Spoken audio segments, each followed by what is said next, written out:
Today, PSEG Long Island is here in Wyandanch, and we are volunteering for Habitat for Humanity at Women's Build.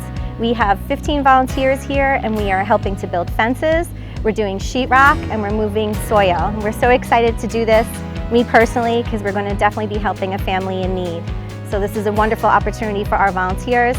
It's a great way for us to give back to the community.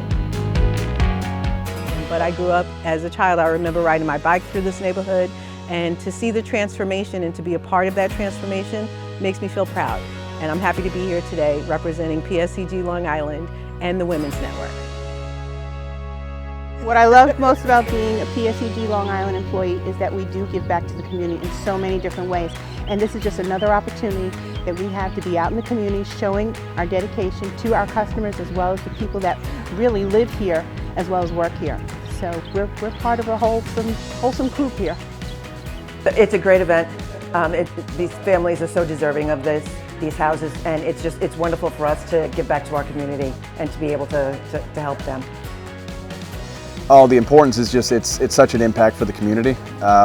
We rely heavily on our volunteers to work. Big group days like this, we're able to get a lot done. And of course, just partnerships like PSE&G are just phenomenal for us.